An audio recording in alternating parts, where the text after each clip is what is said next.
the government inspector, yaani inspector wa serikali.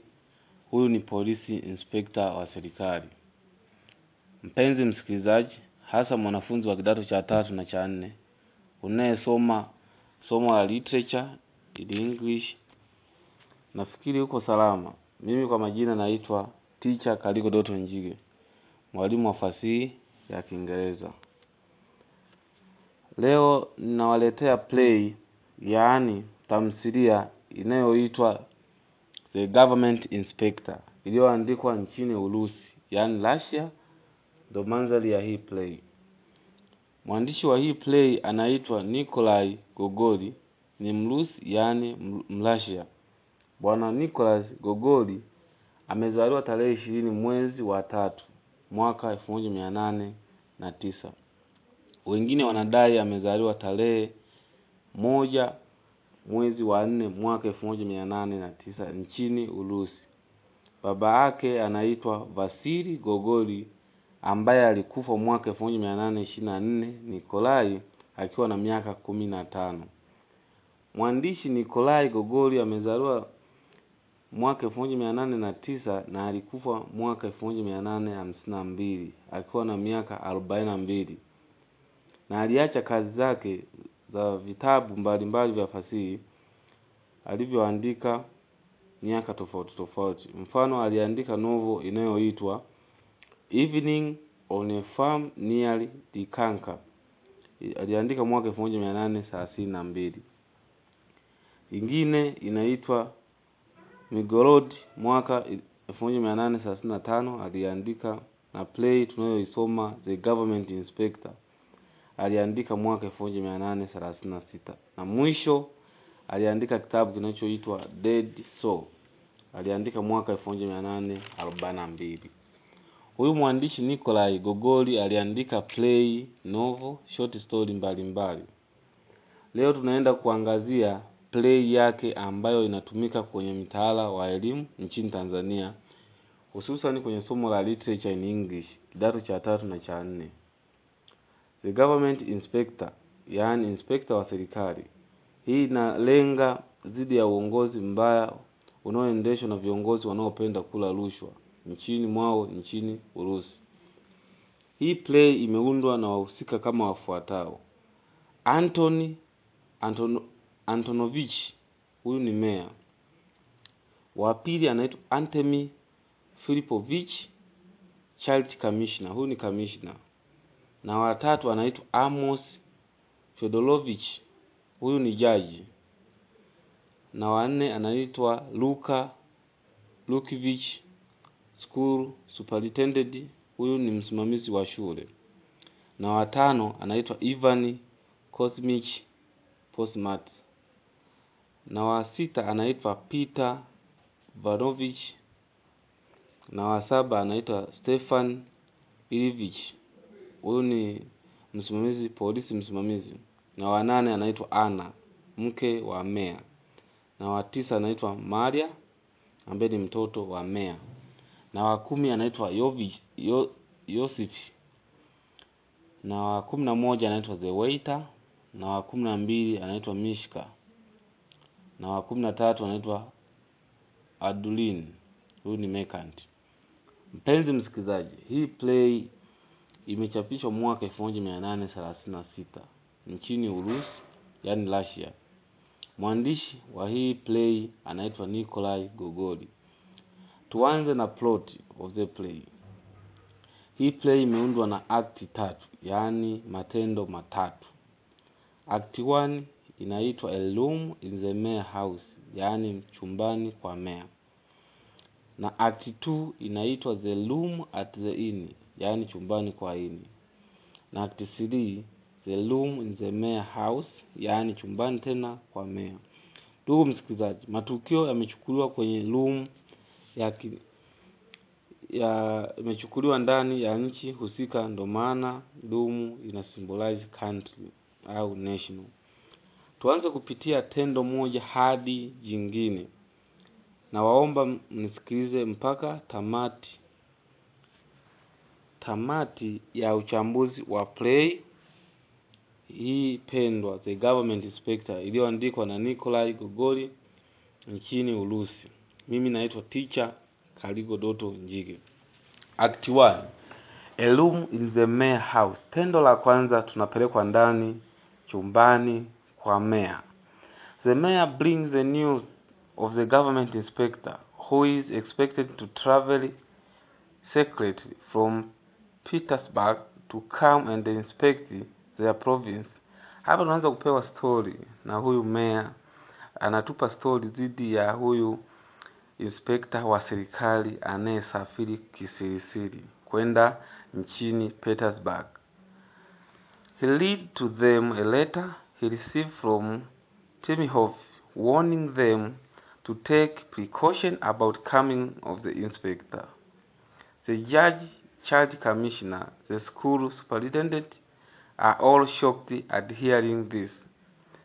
The mayor asked everyone in the room to make advance preparation of their place of work before the arrival of the inspector. He tells the child commissioner to make things okay in the hospital.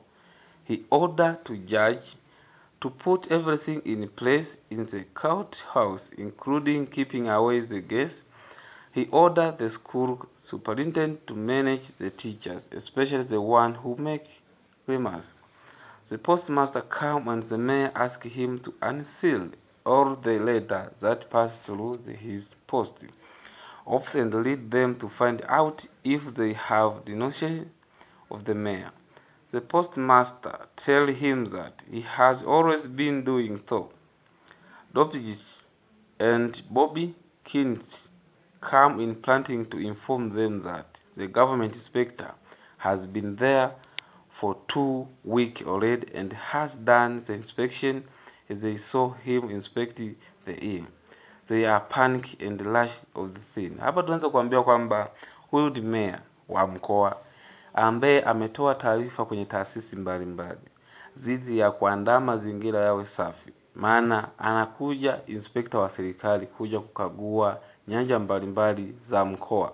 Kwa maana yeye alitoa order mbalimbali kwenye idara mbalimbali ili waandae kuweka mazingira safi. Hilo lilikuwa ni tendo la kwanza ambalo tunapewa in the room of the mayor. Kwamba tupo tunarejea kwenye tendo la kwanza, tunazungumzwa ndani chumbani kwa mayor. Na hapa tumepata symbolism ambayo inaonyesha kwamba in the room, yani tunaonyesha kwamba ndani ya mkoa, yani ndani ya mkoa wa huyu mayor, yeye ana mamlaka yake ya kuchukua uamuzi, kukagua nyanja mbalimbali, kwa sababu kuna mgeni anayekuja kukagua sekta mbalimbali ambaye ni inspector wa serikali. Ndio maana yeye katoa order kwa idara mbalimbali waweke mazingira yawe safi. Hebu tuangalie tendo la pili, act 2. Act 2, in scene 1, the room at the inn. Joseph Lestavok, servant, is in his master room, sprawling on his bed. He expressed his dissatisfaction with this master's behavior, was misusing the money to the point that sometimes he sold his clothes to cover his expense. Hapa tunaweza kuambia kwamba tutapewa taarifa kwamba ndani kwa ini kwamba kuna uovu unaojitokeza, hasa masuala ya wizi, matumizi mabaya ya pesa, hadi mtu mwingine anaamua huyu Joseph kuuza hadi nguo ili lengo lake apate pesa. Ndio maana kuna wizi na matumizi mabaya ya pesa. When Lestavok come, he tell Joseph to go downstairs and order food for him, but he refused because the landlord has said that he won't save him anything until he has paid the bill he has spent for 3 weeks. Joseph goes to call the waiter, who come and confirm the message. After persuading the waiter bring him soup, but he criticized it for not being up to his class. The waiter insisted is what the landlord can give him because he doesn't pay. The mayor come to see him. The inspector is worried that the landlord has reported him to the mayor, but the mayor equally worried that maybe they haven't treated him well. The mayor apologized for whatever has happened and admit that He takes briberies because of his low salary. The inspector, having sensed the situation, he grabs the opportunity and asks for a loan from the mayor, who insists of giving him the 2 rubles. He doubles it 400 rubles to settle the bills. After that, the mayor invites him to his house, but before they go, he asks him inspect some of their institution. Hapa tunazidi kuambia kwamba hii tendo la pili ni tendo sasa kwenye sura ya kwanza tulikuwa tutapewa ndani ya hii. Hapo tunaangalia hizi ni sekta mbalimbali. Kuna matumizi mabaya ya pesa dhidi ya viongozi ambao wamewekwa kwenye sekta mbalimbali. Ndio maana inspector yeye amekaa kwa ajili ya kuchunguza na kuchukua uchunguzi dhidi ya idara mbalimbali. Kuna matendo mbalimbali yanayotekeleza masuala ya wizi wa pesa. Ndio maana kila idara yenyewe kuna uovu mbalimbali unaojitokeza, hasa masuala ya kula rushwa na matumizi mabaya ya pesa. Sasa tuangalie scene 2. Tuangalie sura ya pili ndani ya act 2. The room in the mayor house. Napewa tena ndani chumbani kwa huyu mayor, yani ndani ya mkoa wa huyu mayor. Anna and Maria are at home and Doknik come in hurry to bring the report of the visitors who will soon visit the house.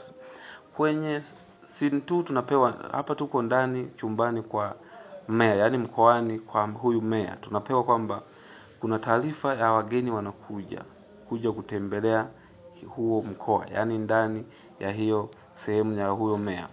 He bring a note that instruct the mayor's wife to prepare a room and a wine for the guest. Hapo tunaanza kupewa kwamba mayor akatoa order kwa mke wake kwamba aandae chumba vizuri na aandae wine kwa ajili ya wageni wanaokuja ndani nyumbani kwake. As they prepare the place, Joseph bring Lekstavik trunk and ask for food because he is hungry. The mayor and his delegation continue to take Leverkusen through the institution in the town. He plays the dinner.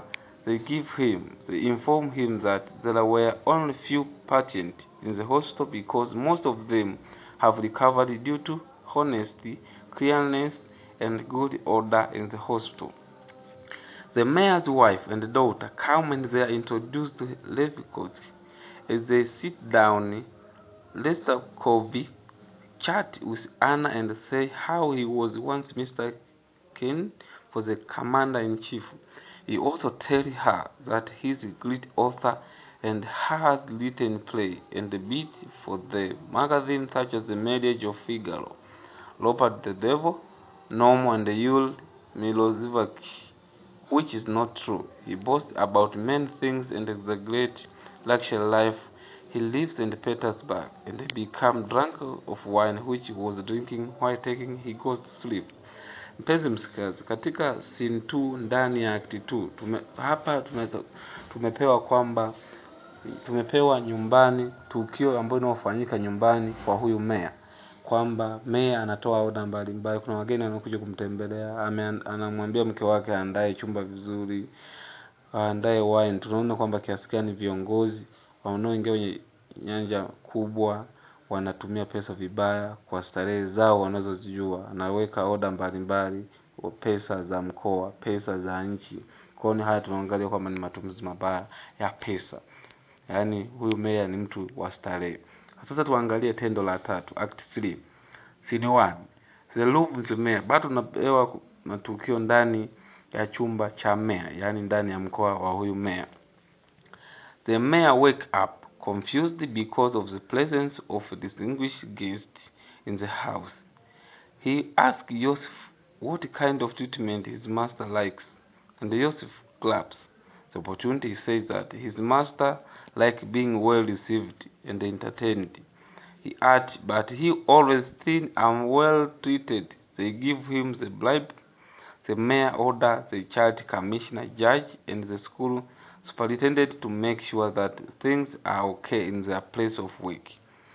Hapa tunaanza zidi kuambia kwamba huyu ndani ya mayor, yani mayor ambaye ametembelewa na wageni wanaokuja nyumbani kwake, Akaanza kutoa audio mbalimbali mashuleni na nyanja mbalimbali kwa majaji mbalimbali kwamba wayaweke mambo safi kabisa, yani mambo yasiwe hayako shagala bagala.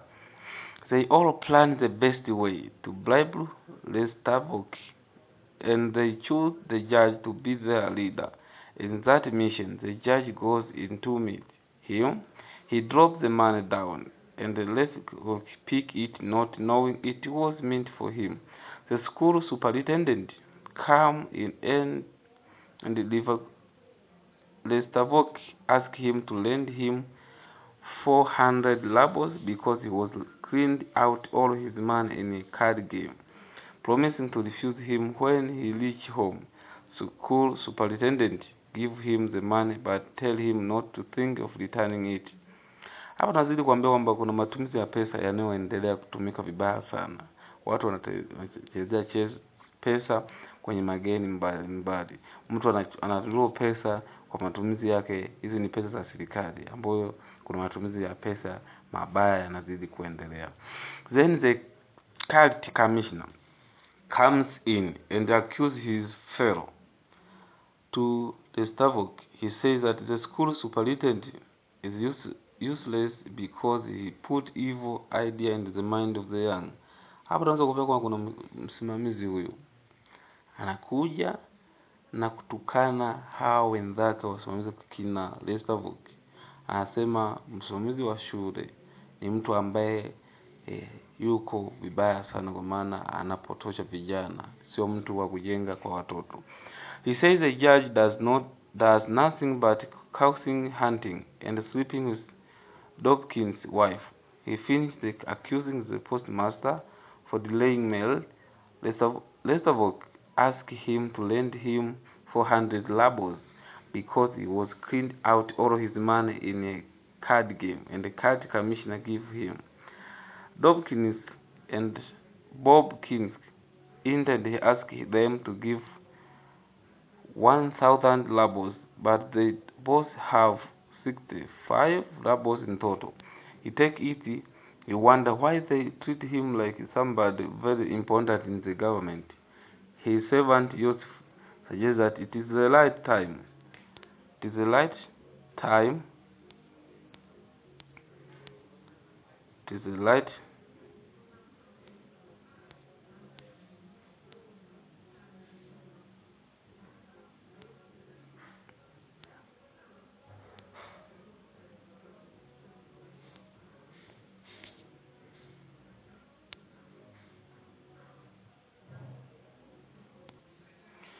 Acha tuangalie upande wa scene 3, scene 2 tuangalie ndani ya act 3, the room in the mayor house. Tupo ndani nyumbani kwa huyu mayor. Yani the mayor is angry at those who brought complaint against him and promised to make it hotter for them. Hapa tunaanza kwamba hii scene ya pili ndani ya act 3 kwamba huyu mayor ana hasira na mambo yaliyofanyika dhidi ya uongozi wake. He give order to fetch them to his house immediately and call them ungrateful dogs. Meanwhile, he thinks of moving to Petersburg, where he can have a higher rank, such as a general. Maria asks about what will happen once she gets married, but her mother tells her she should not bother about it. The merchant arrive, and the mayor insult them because of the church and the complaint they said against him. He called them, "You tea-swillers, you offer merchants, you good for nothing, gutter scalping, counter jumpers."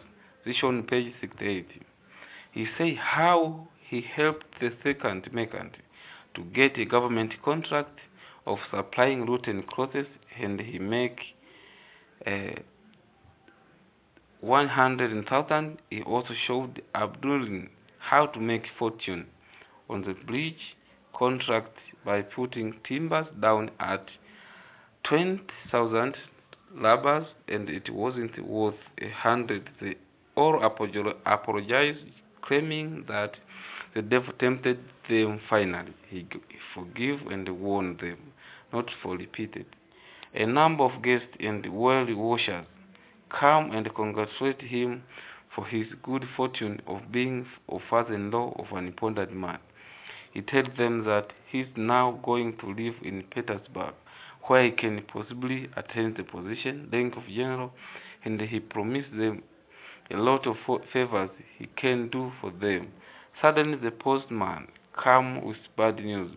He brings a letter which Lesbok wrote to his friend Tripicking, telling him the way the people mistook him for the Inspector General and treated him kindly, giving him money as long as the letter talked about the way he referred to them as stupid, especially the mayor, whom he said is as stupid as an old grey mule. This on page 75. They all taken surprised because the judge, child commissioner, and the school superintendent all give him 400 rubles each, making a sum of 1,200 rubles, while Bold and Dob gave him 65 rubles.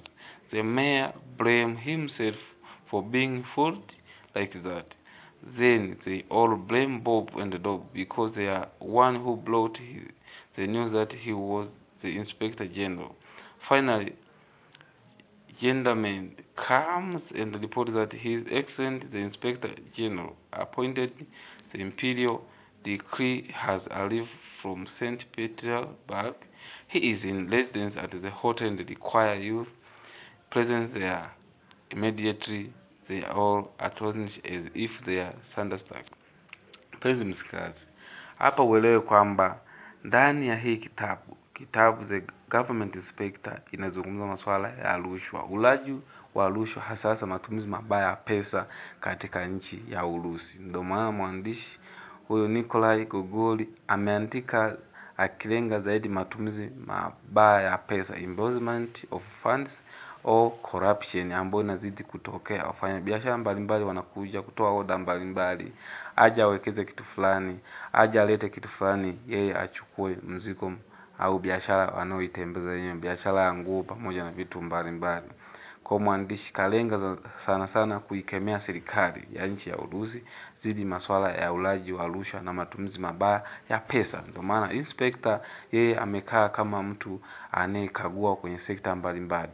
Meya ambao wenyewe ni watu mbalimbali pamoja na uongozi wake unaotumia ulaji wa pesa, ambaye yeye anajaribu kusimamia, lakini wafanyakazi wake ni wala rushwa, wanapenda kupiga magendo mbalimbali. Ndio mwelevo.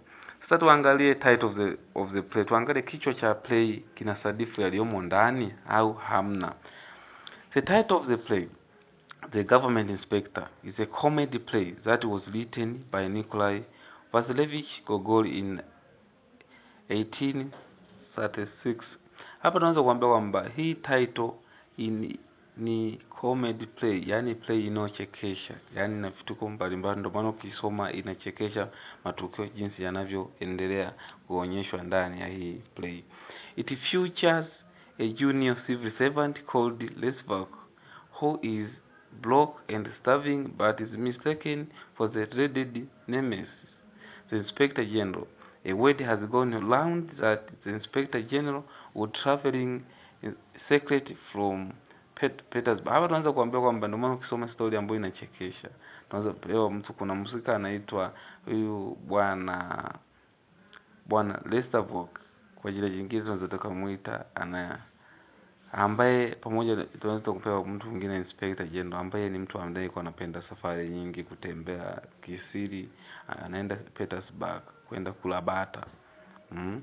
This makes the town official panic, and the mistaken they hear about the presence of Lesbok in one of the inns in town, and they think of him as Inspector General and treat him so with due respect. So the government inspector is none other than Lesbok, who earned that title by mistake and enjoys that privilege, taking advantage of ignorance of the corrupt and the ignorant town official to exploit them. Toward the end of the play, the lead Inspector General comes. Hapo tumeangalia kwamba title ya kitabu inspector, government inspector, hapo tunazungumza kwamba huyu ni inspector wa serikali anayekagua sekta mbalimbali, anaangalia uozo mbalimbali unaozidi kujitokeza kwa dhidi ya uongozi wa serikali yake. Let us look on set. Tuangalie mandhari ya hii play ni wapi. The setting of the play is in a small town in southern Russia during the reign of Tsar, when it was written 1836. However, there are other minor subsettings such as the inn where the mayor meet, the stable, the mayor's house where the rest of the event is the plot of the story take place. Mandhari imechukua nchini Russia. Kuna sehemu ndogo ndogo, setting ndogo ndogo, kama kuna inn ambapo mayor ndio alikuwa sehemu ya kukutana na viongozi mbalimbali au wageni mbalimbali waliokuwa wanamtembelea. So let us look on characters. Tuangalie wahusika wanaopatikana ndani ya. Kuna Anton Antonovich, the town mayor. Huyu ni mayor wa mjini. Is a corrupt, kwamba huyu ni kiongozi mla rushwa. Huyu mayor Antonovich, huyu ni kiongozi ambaye ni mla rushwa. He gives and receives corruption just like any other town official. He's a hypocrite, kwamba ni mnafiki. Huyu mayor ni mnafiki. He admits that he goes to church on Sunday but he take bribes. Kwamba yeye alikuwa ni mtu ambaye ni mnafiki, ndio maana alikuwa yeye anadhani kwamba ataenda Jumapili kanisani, lakini hiyo siku hakwenda, akawa amechukua mambo mengine. He is a power monger.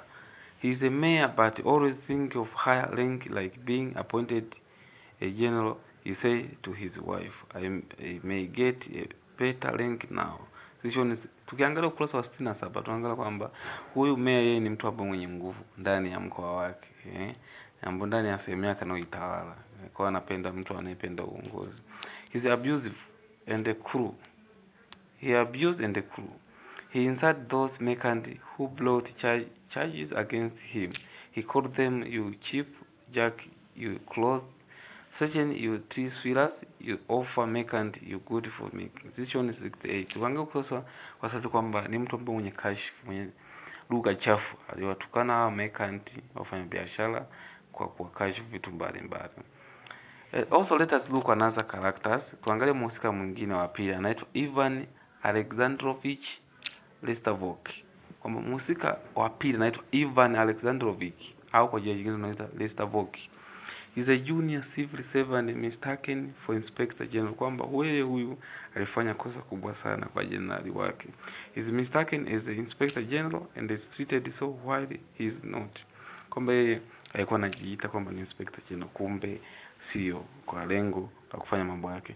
He's extravagant, kwamba yeye alikuwa ni mla rushwa, mpiga tumia pesa vibaya sana.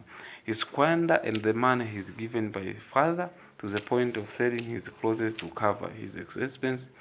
Joseph report one time everything is went down out last that. Hiyo ukiangalia ukurasa wa 66 tunaona kwamba huyu bwana Lestovok kwamba alikuwa ni mla rushwa, mtumiaji mabaya za pesa. Also he is exploiter and corrupt, kwamba yeye alikuwa ni mnyonyaji na pia alikuwa ni mla rushwa.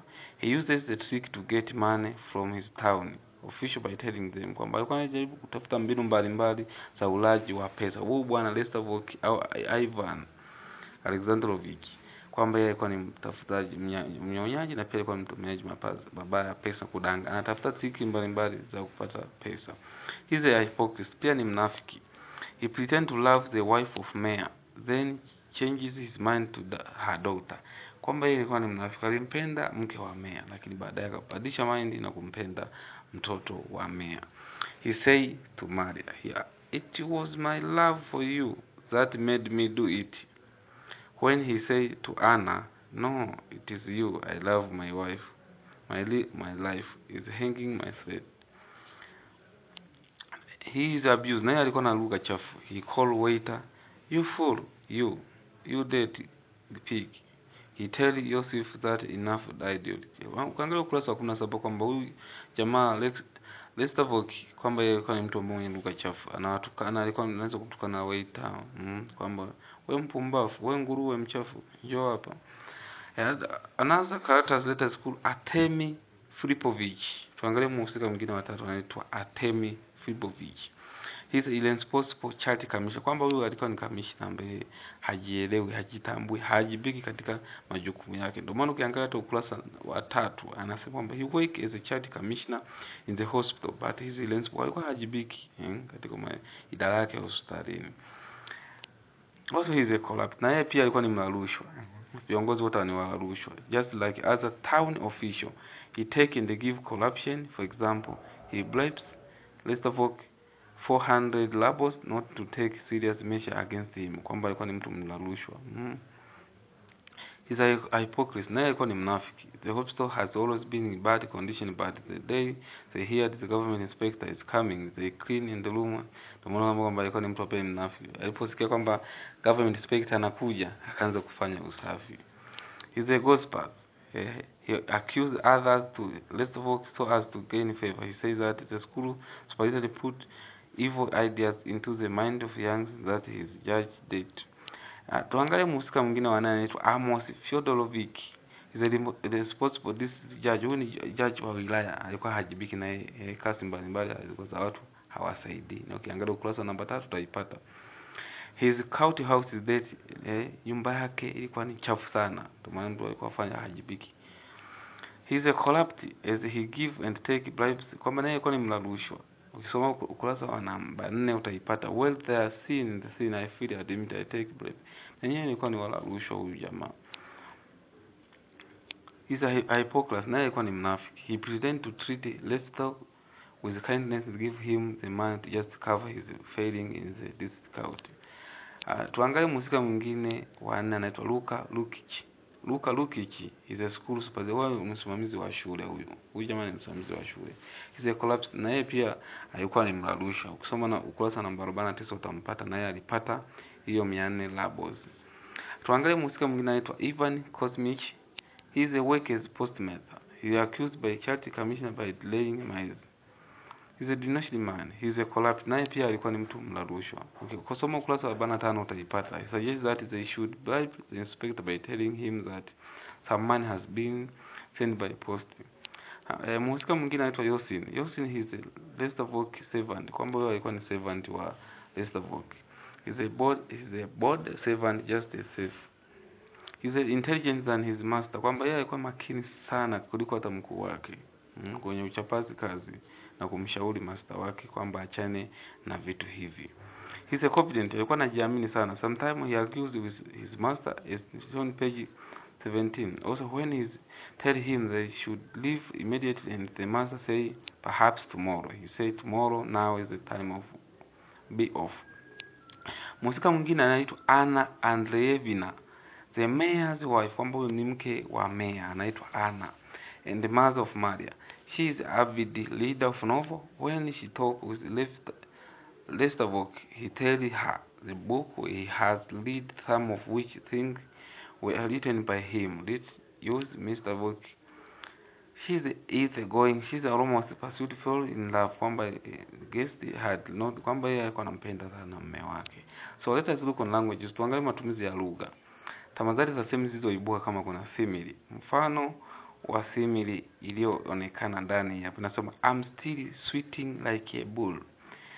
Kwamba bado naendelea kutoa jasho kama dume la ng'ombe. Na hiyo inaonyesha ukurasa wa 46. Mbona ukiangalia ukurasa wa 46 utaiona hiyo simile. Simile nyingine inasema kwamba everything trembled and fell like a leaf. Every tremble and fell like a leaf. Ukurasa wa 39 utaipata hiyo. Na hii tunasema ni simile kwa sababu inatupenda kutumia like. Kwa neno lolote linalotumia like, na hii simile maana yake ni ile kulinganifu wa vitu viwili. Vitu viwili vinalinganishwa. Unalinganisha vitu viwili unatumia kwa maneno like au as. So as. Tuangalie nyingine tamathali ya semi nyingine inaitwa metaphor. Hii tunaita metaphor. Hii haitumii ulinganifu wa vitu. Haitumii. Kwa mfano wa metaphor, goodbye angels of my heart. Ukurasa wa 64 utaipata hiyo. Metaphor inaita kwamba 64 utaipata metaphor inasema kwamba goodbye angel of my heart. Metaphor nyingine unaipata kutoka ukurasa wa 19 inasema kwamba they are only pumpkin, they wouldn't know what that meant, kwamba yenyewe haitumii kiunganishi. Another figure of speech, tutaangalia retort. Retort ukurasa wa 49 utaipata. Inasema kwamba that is not impossible. Retort. That is not impossible. Maana yake means that is possible. Which means that is possible, kwamba inawezekana. Hiyo neno that is not impossible. Kumbe ni kinyume chake, na maana kwamba that is possible, kwamba inawezekana. Another figure of speech is oxymoron. Oxymoron imeonyeshwa ukurasa wa 74. Inasema kwamba I was linked with ice, shivering, fire and ice. Hiyo ni oxymoron. Tuangalie kwamba exaggeration ambapo hyperbole, utiaji chumvi. Utiaji chumvi imeonyeshwa ukurasa namba 16.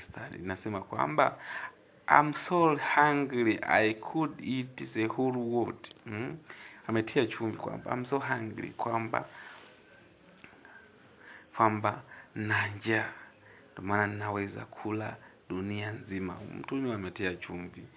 Pia tuangalie kwamba kuna hyperbole nyingine, utiaji chumvi, ukurasa wa 39. Inasema kwamba every minute, kila dakika, more messenger pouring along the street. You can imagine 35,000 messenger.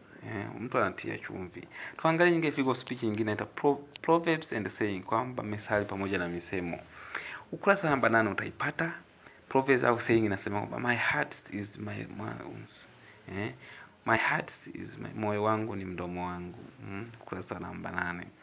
Utaipata nyingine proverbs au saying inasema kwamba there is more here than meet the eye. Ukurasa namba 9, there is more here than meet the eye. Pia kuna msemo mwingine inasema kwamba an empty belly make everything heavy. An empty belly make everything heavy. Ukurasa namba 32 utaipata hiyo. Nyingine let us look on style. Tuangalie mitindo ya uandishi. Kwa mwandishi katumia style gani ya uandishi? The playwright has used several techniques in his play. Kwamba mwandishi bwana Nikolai Gogol ametumia mitindo mbalimbali ya uandishi. Kwa mfano ya kwanza, dialogue, kwa njia ya mazungumzo. The play is two large part presented in a dialogue just as expected of any drama, kwa njia ya mazungumzo. Wahusika mbalimbali wanajaribu kuongea. Ndio maana ukiangalia kina meya pamoja na kamishna mbalimbali wanajaribu kuzungumza. Pia kuna monologue, mazungumzo ya mtu mmoja, mtu anaongea yeye mwenyewe anajisemesha mambo. There are some few cases of monologue as the one recorded in page 15 hadi 16 when Joseph speak alone in his master's room. Kwamba mfano Joseph alikuwa anaongea peke yake ndani ya master's room, kwa chumba cha mkuu wake.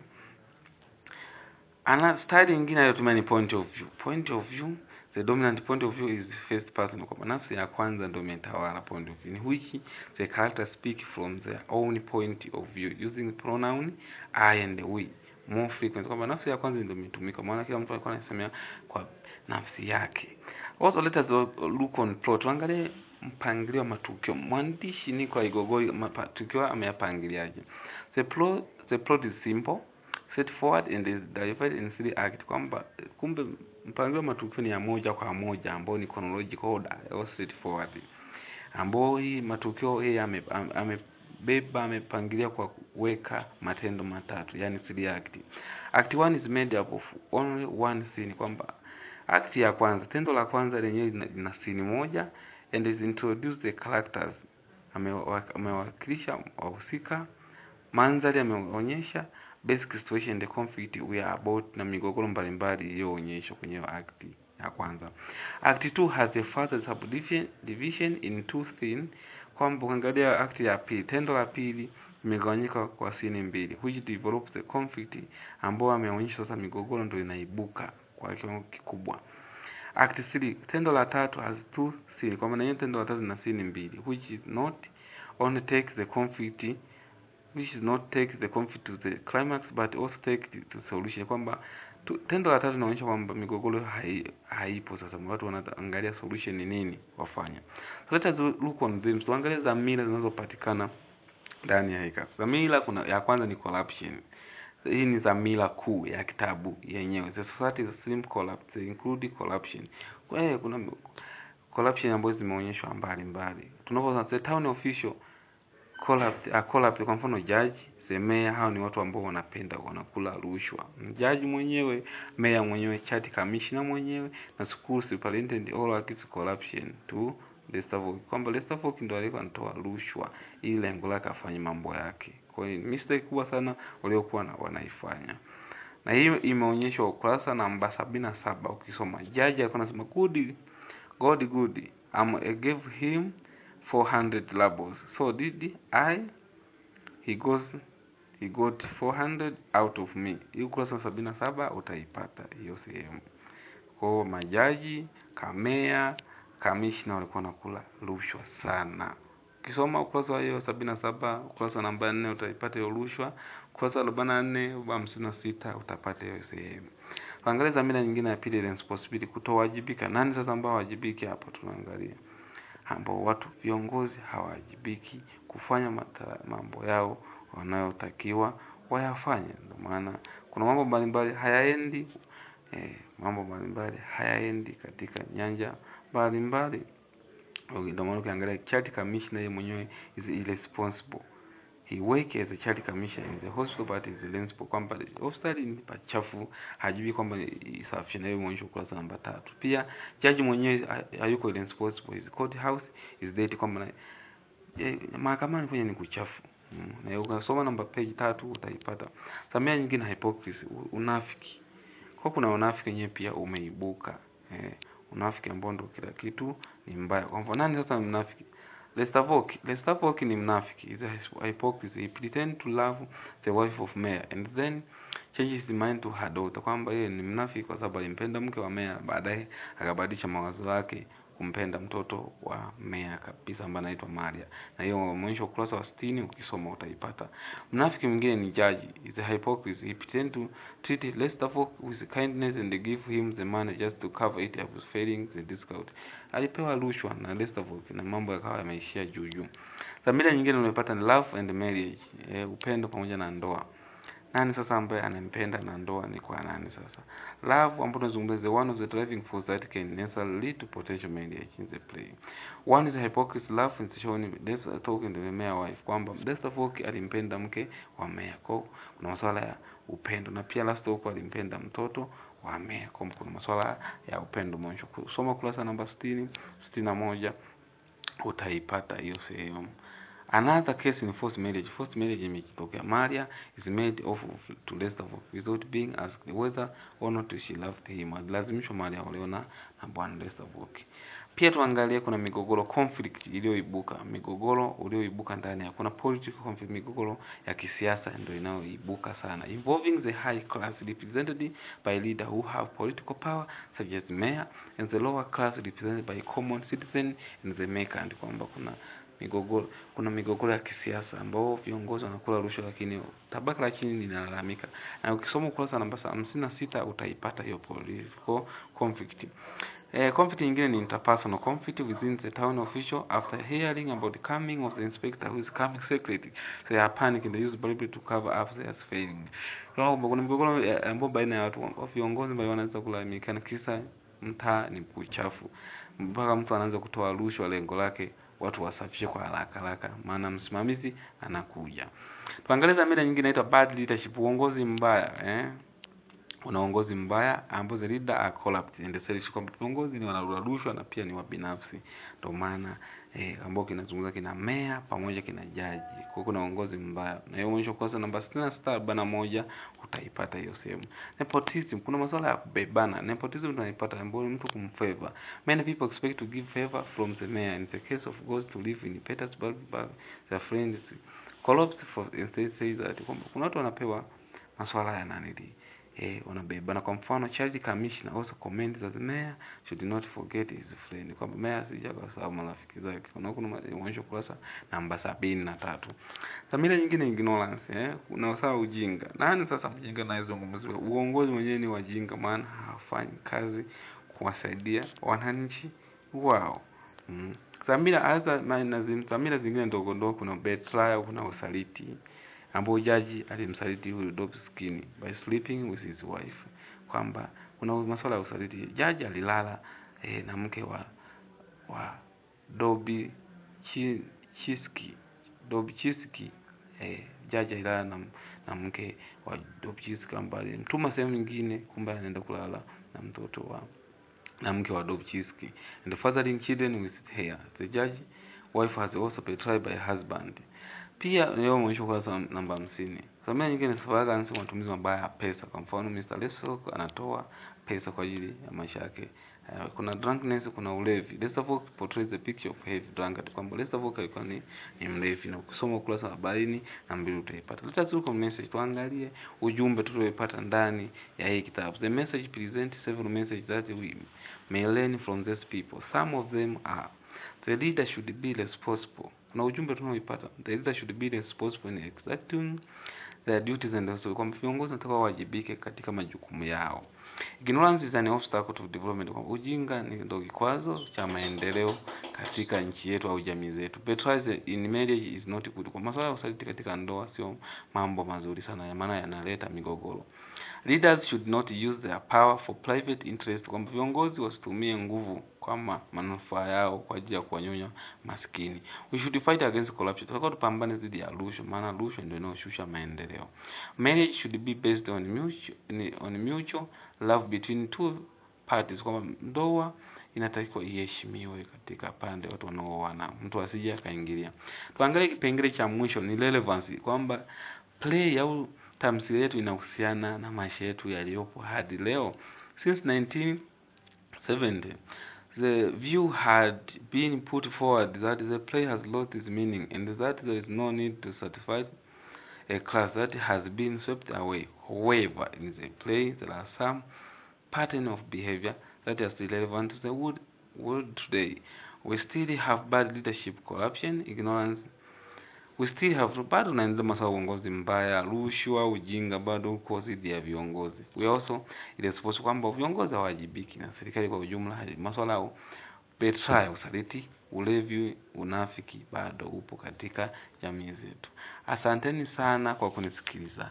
Hapa ndo nimefika tamati ya mwisho kabisa wa play yenyewe, yani tamthilia yenyewe inayoitwa The Government Inspector, iliyoandikwa na Nikolai Gogol kutoka nchi ya Urusi, yani Russia.